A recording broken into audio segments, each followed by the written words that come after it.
Foundation course और MMS course के students जिन्होंने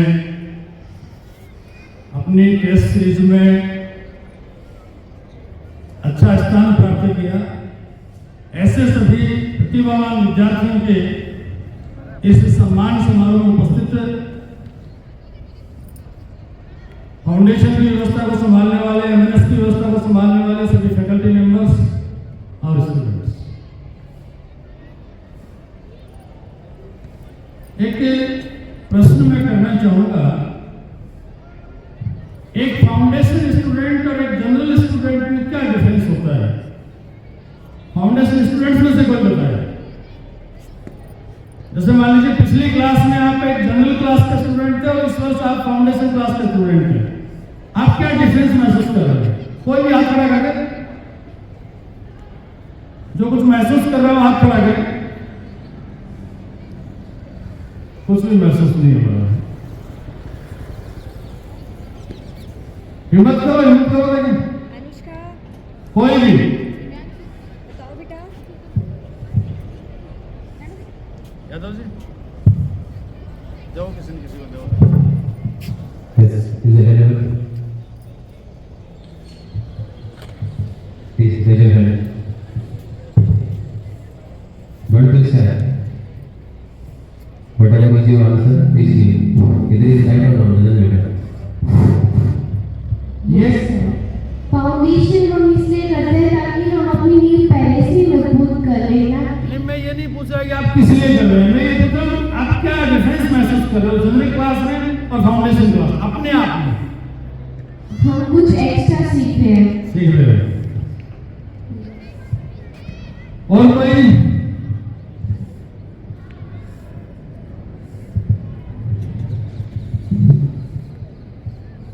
हाँ बोलो बेटा बोलो, जो ध्यान में बोलिए, बिना कोई एकदम नहीं हो रहा।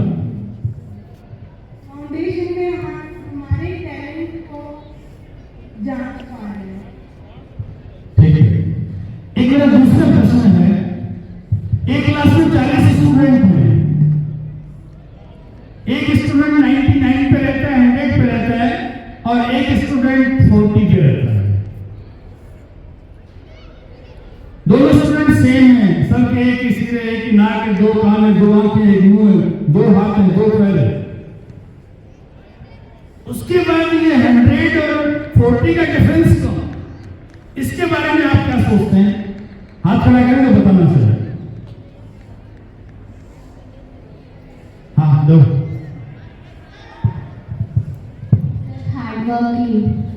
Hard working. आगे और कोई? Hard working, dedication toward aim. और कोई?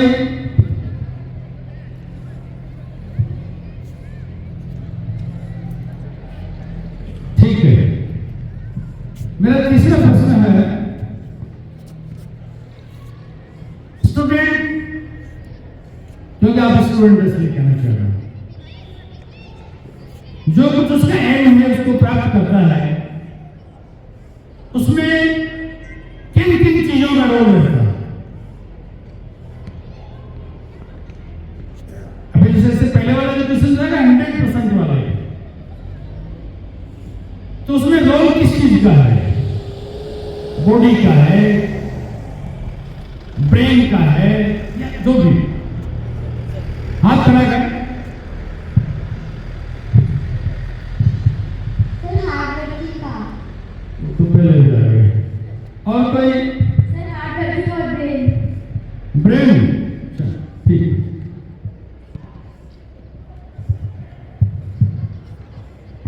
सभी क्वेश्चंस के जवाब मैं अपनी बात में रखूंगा।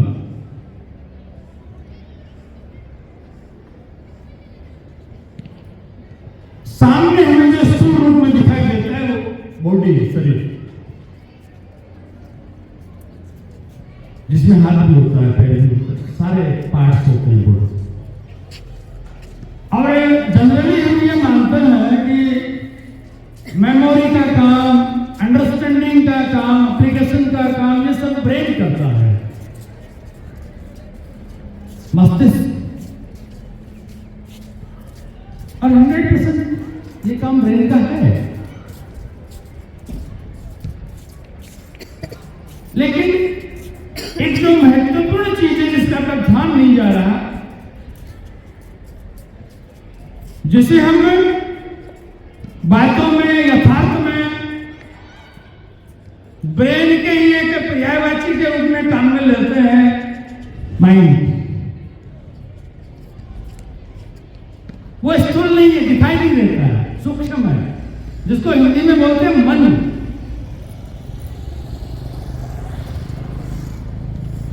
ये 40 और 100 का जो डिफरेंस है वो माइंड के कारण, ब्रेन के कारण नहीं है।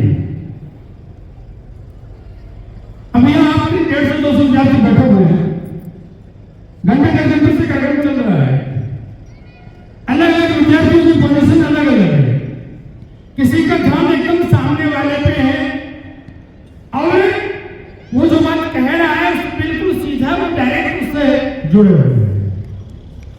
4th MNS के स्टूडेंट्स के जब नाम बोलेंगे तो 30-40 सेकंड तक कोई विद्यार्थी नहीं उठा, शायद ये देखेंगे पहले भी उठे तो फिर मैं भी उठूं, और ऐसा ही हुआ। शायद 1-1.5 मिनट में उसमें लग गया होगा। एक विद्यार्थी ने हिम्मत की तो 4-5 खड़े हो गए। ये सब कुछ माइंड के कारण है, मन के कारण। मन में हम जब कुछ सोचते हैं वही प्राप्त करते हैं। एक कोई अपराधी था, उसको मृत्युदंड हो गया, फांसी की सजा होनी थी उसे।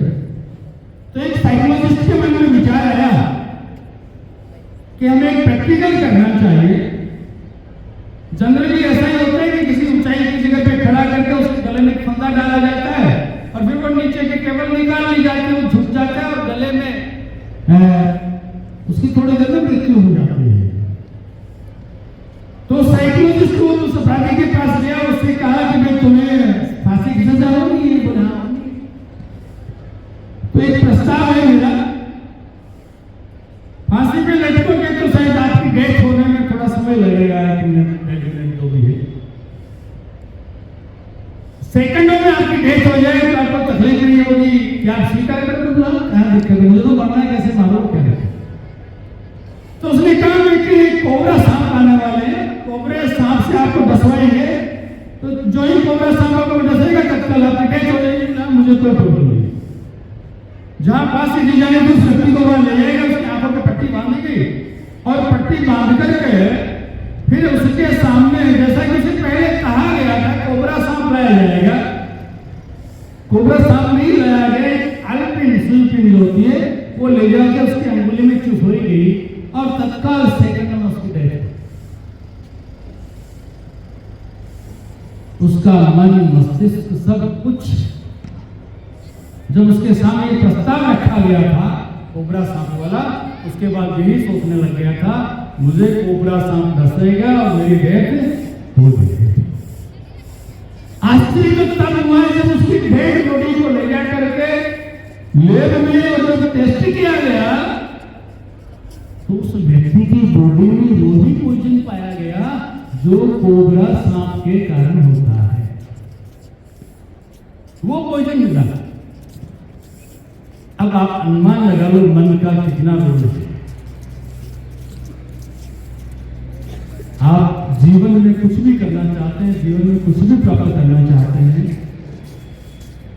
उसमें सबसे अधिक रोल माइंड का रहेगा।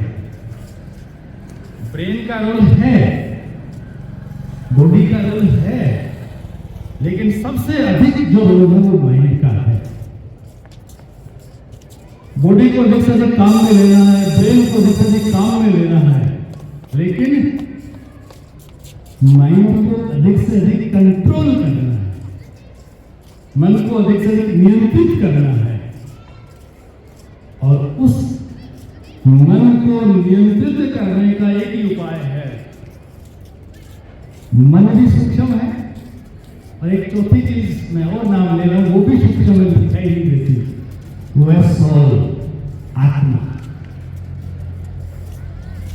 जब आत्मा जागृत होती है तब मन नियंत्रित होता है, और जब मन नियंत्रित होता है तो ब्रेन 100% काम करता है और आप जो काम करना चाहते हैं, जो उपलब्धि आप प्राप्त करना चाहते हैं, वो निश्चित रूप से प्राप्त होती है। इस एग्जाम में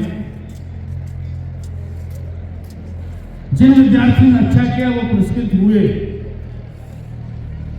लेकिन मैं पुरस्कृत होने वाले और नहीं होने वाले सभी से कहना चाहूंगा, मंजिलों के आगे मंजिलें अभी और भी हैं। ये दौड़ नहीं, आखिरी दौड़ अभी और भी है। मत उलझ के रह जाना जीत की खुशी, हार के गम में। आपके वास्ते जिंदगी के रास्ते अभी और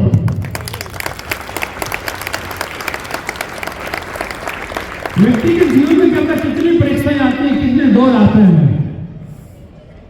उन सभी परीक्षाओं में, उन सभी दौर में टिके रहना मजबूती के साथ, ये जरूरी है। और एक बात याद रखें, अभी जो समय है वो आपके जीवन भर कभी लौट के आने वाला नहीं। अब इस समय जो समय चल रहा है वो जीवन भर कभी आने वाला नहीं है। आज शाम तक बीत जाएगा, आगे जीवन भर आने वाला नहीं है। इसलिए इस अवसर का आपको उपयोग करना चाहिए।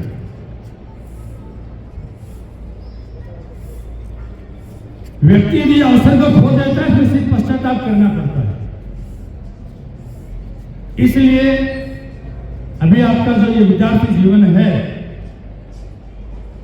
इसमें आप दृढ़ संकल्प करके, योजना बना करके, और जो भी लक्ष्य आपने इस वर्ष का लिया है, एमएनएस में सिलेक्शन या फाउंडेशन में क्लास टॉपर, आगे जाके फिर टारगेट कोर्स वगैरह में आप जाना चाहेंगे, उसकी शुरुआत पहले आप इस बात से करें कि आज के बाद मैं अपना 100% दूंगा। और जैसा मैंने पहले कहा, ब्रेन 100% तभी देगी जब आप माइंड को कंट्रोल रखेंगे।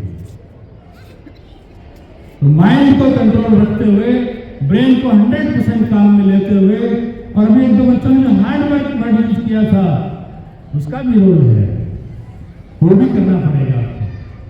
तब जाकर के आपके घर वाले जिन्होंने आपको इस फाउंडेशन या एमएनएस के लिए भेजा है, आप स्वयं जो ये चाह रहे हैं हम ऐसा करूं, ये जो टीम सारी खड़ी हुई है, ये पूरी टीम, ये स्कूल, आपका गांव, आपका परिवार, सब लोग आपको गौरव करेंगे, सबको गर्व होगा, ऐसी मैं अपेक्षा करता हूं।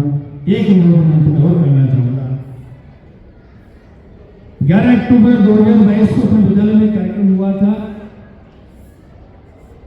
स्वराज अमृत महोत्सव के नाम से। उसमें राजस्थान पत्रिका के संपादक प्रदीप शेखावत पधारे थे और उन्होंने एक बात कही थी कि अब समय आ गया है इंडिया को इंडिया नहीं बोले, भारत बोले। अभी नई शिक्षा नीति के अंतर्गत एक सुझाव आया है और शायद मुझे लग रहा है वो अगले साल से लागू भी हो जाएगा। अगले साल एनसीईआरटी की बुक्स में कहीं आप इंग्लिश में इंडिया नहीं पढ़ेंगे, बीएचईआरटी भारत पढ़ेंगे। जो ही पहला कार्यक्रम प्लेस और प्लेस में आया, इंडिया इज माय कंट्री, इस इंडिया शब्द ने सोचने के लिए मजबूर कर दिया। इंडिया शब्द हमारी पहचान नहीं है, विदेशी लोगों के लिए दिया हुआ है। ये भारत भारत के नाम से है। जानते हैं कौन सा भारत? कौन सा बेटा? अरे नहीं, बस दूसरा भारत है। और बताएगा भाई। हम भारत के भरत खेलते शेरों की संतान से, वो भरत है। छोटा सा बालक था, है, खेल रहा था, वहां एक सिंह शावक आ गया, शेर का बच्चा। खेल खेल में उसने जाके और उसका जबड़ा खोल लिया, दांत गिनने लग गया, कितने दांत हैं। पकड़ सिंह शावक हाथों से, दांत गिने नादानी में, हर बेटी ने छीन देती है, देखो झांसी रानी में। इन्हें चिंगारी को लगाने देना, इन्हें चिंगारी को लगाने देना, इन सब में बारूद भरी युवा शक्ति वो ताकत है जो आग लगा दे पानी। ये भारत नाम कोई ऐसे नहीं है, ये देश की अस्मिता का प्रतीक है, देश की संस्कृति का प्रतीक है, देश के गौरव का प्रतीक है, देश की शक्ति का प्रतीक है। इसलिए हमें भारत शब्द से स्नेह होना चाहिए। धन्यवाद।